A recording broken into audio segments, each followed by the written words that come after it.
Link that up. Good job. I'm learning. Hey guys, welcome back to Hart-less Performance. I am TJ, the driver, owner, operator, all that jazz of the race car. And today we are going to talk about some axles. Now, undoubtedly, it's been a while since we put out a video, and I said I was going to be putting out videos every couple of weeks. Well, it's been a couple of months now since our last video, which the last one was our 2020 4-wheel parts Everyman Challenge recap video. If you haven't seen that, stop right here. Go click the linky thing, watch it, and come on back and tell me what you find different. Something maybe, been practicing a little bit about the quality. Moving on to today's topic, we're actually going to talk about the front axle in the race car, and then what we're replacing it with, and why it's probably your best budget option for a 1-ton front axle swap. Let's get into this. Let's roll a clip first. Check this out. The front axle that we currently have is from a 2006 F350 Superduty. Not the Super 60 that some people know about. We'll talk about that a little bit later. But it is the Dana 60 that came in the 1-ton and 3/4-ton trucks, and it's worked pretty well so far. Problem. Huge problem. And that would be, we bent it. Now you're probably wondering, how did we bend a Dana 60? What did we do to it wrong?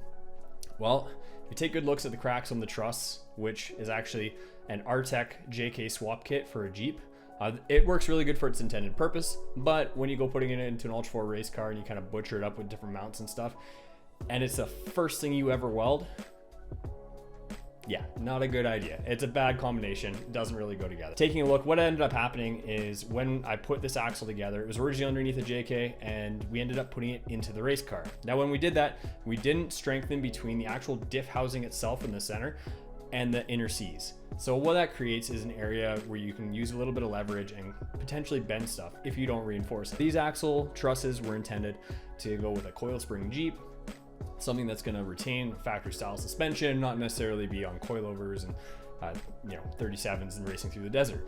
So it doesn't have that gap bridged in between the inner C and the diff housing. So there's one issue. Another issue, I didn't weld all the way around the tube.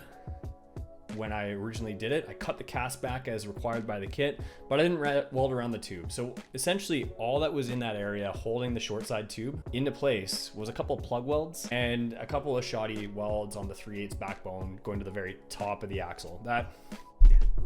It made for easy leverage, ended up bending that side pretty quick. It has like 300 race miles on it. I'm surprised it lasts that long. Good news, easy to replace, cheap to replace. We're gonna be able to reuse all of our old components. And why is that? Because we're replacing it with another 2005 and newer Super Duty Dana 60 front axle. It's actually another 2006 that we picked up, and it's gonna go right back in the same place, same measurements and everything, because we're happy with the link design and how the suspension works and articulates. So now it's just gonna be a case of building a bigger and better truss, sneak peek here, and then, that's probably not gonna bend, hopefully. We'll see. Breather break. Moving on to the axle of choice, 05 and newer Super Duty. I am a huge believer that this is probably your biggest and best bang for the buck, a 1-ton swap axle out there, whether it be in a race vehicle, a road Jeep, a mall crawler, your weekend toy or something. It's a fantastic option because it comes with all of the strong basics and essentials that you want in a front axle for a really good price. Spec wise, it's a Dana 60. You know what? There's ring and pinion sets for everything. There's lockers, all different kinds that you want. It's not a new differential by any means, but the rest of the housing is beefed up to go with the higher weight ratings that the trucks had when they came from the factory. Firstly, your axle tube is now a 3 3/4 inch by 1/2 inch wall axle tube, which is pretty beefy on its own. You could probably throw some link mounts on there, and in some of the lighter abuse applications be fine without even a big truss. It's cast steel center section, cast steel outer knuckles, inner knuckles. The knuckles themselves are beefy as well. They house unit bearings, which I know there's a huge argument between unit bearings and the older hub styles, and then like ball joints and kingpins and what have you. You know what? Everybody has their poison. You like different things. I've personally been using these unit bearings and ball joints and had zero issues with either of them. Reasons? These ball joints are massive. I've been told that they're much bigger than the kingpins from similar and older style Dana 60s. Again, no experience, not going to comment too much on that. And the unit bearings, well, these things are also massive. They are huge. They're so big and so strong that you'll commonly find them in rock bouncers, Ultra 4 cars, and a lot of the aftermarket ones took their original design off of them and built upon them in terms of stronger steels or bearings or whatever. So they've been proven time and time again, and now they're super, super popular in the off-road industry because you can actually use a unit bearing pocket front and rear and then run the same thing on all four corners, bring one spare, and you're good to go. Something to keep in mind, you can use either a selectable hub lock, so like a Warren one or the factory Ford one, or you can move to a drive slug. So something like TMR offers, Brannick, I'm sure pretty much everybody who deals in the Super Duty axles, they all have some sort of drive slug that just slips right in the unit bearing and it locks that unit bearing to the axle shaft. Speaking of the axle shafts, you're talking a 35 spline inner and outer from the factory. Mated to that 1480 U-joint if you get one of the older models. However, if you look around and you get one of the newer ones, they actually come with a 1550 U-joint from the factory. And the benefit for that is you can get a complete axle set for a side. It's something like $200 to $300. Inner shaft, outer shaft, and 1550 U-joint assembly together.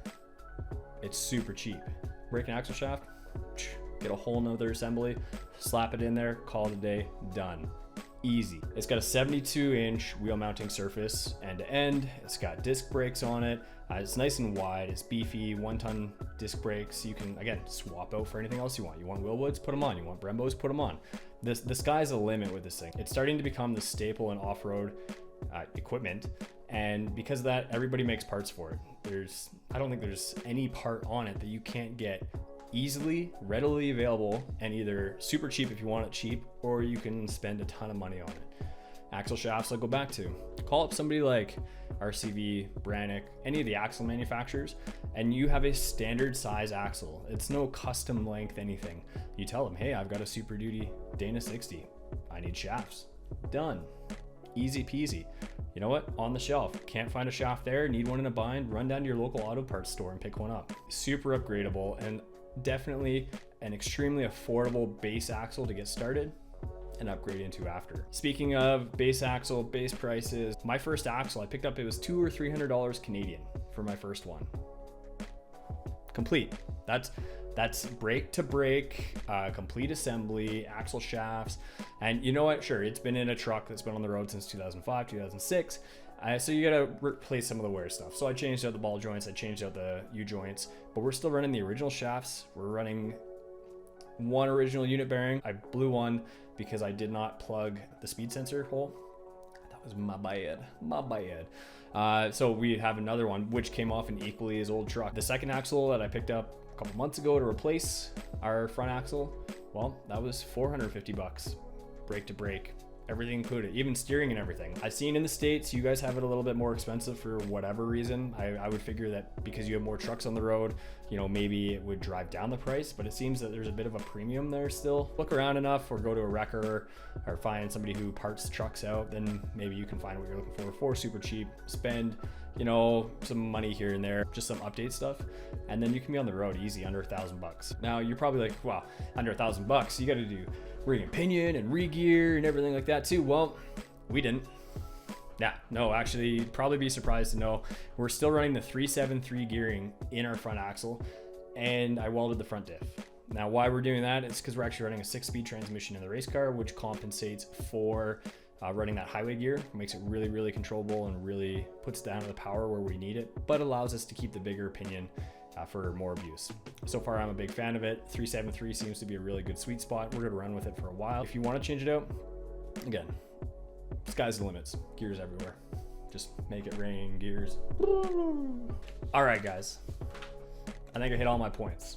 Before we go, there is one little incy-bincy thing that I gotta tell you about. So you know how most axles, when they come from like a truck, especially the rears, say like a 14 bolt or a Sterling, whatever, they got like leaf spring mounts and like some 1/8-inch shock mounts or something like that. They're fairly straightforward and they seem pretty easy to take apart, and they take, you know, an hour to prep the axle tubing for whatever.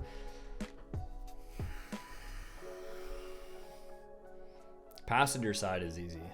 The driver's side, the radius arm mounts on this axle are built in to the housing, and it's all cast together. So if you don't like grinding, you don't like cutting, you're gonna spend potentially a couple hours cutting this thing up to make room for whatever you need. Still think it's the best option for a 1-ton swap. Would I say that I would build another one after the second one? I don't know. And to be fair, I think that where we're going with our race program leans more towards building like a 9-inch housing with a 10-inch ring gear. It's pretty commonplace with Ultra 4 and desert racing. So I think that's kind of the way that we'll end up looking. But for you guys at home and that are weekend warriors and you want to get out and wheel and play and have fun and have easy, cheap parts to get, this is the one for you guys. Anyways, guys, thanks for hanging out and chatting about these axles today. Kind of a quick go over what we're breaking and what we're going for the future. I'm showed you a little snippet of the truss that we're putting on. I'm still designing that out, but we're going to cut that up, get that on the axle, and swap it out for the old one. We'll do a side-by-side comparison once we have both out and stripped, and then that way you can see, and we'll really kind of explain where the strength is and where our thought process is for building it. In terms of the actual stripping down of the axle, I'm not intending on making a video that shows like all the stripping individual, you know, it's basic mechanic stuff. If you guys really want, I could do something like that. But right now, that's not really my focus on these videos. But hey, let us know. Comments down below. If I keep hitting my microphone, will I build another axle? Who knows? But yeah, anyways, guys, thanks for hanging out. Hope you enjoyed the video. Let us know how the quality improvements were and if there's anything that you're interested in seeing in the future. Catch you guys on the next one. Clap, clap. All right.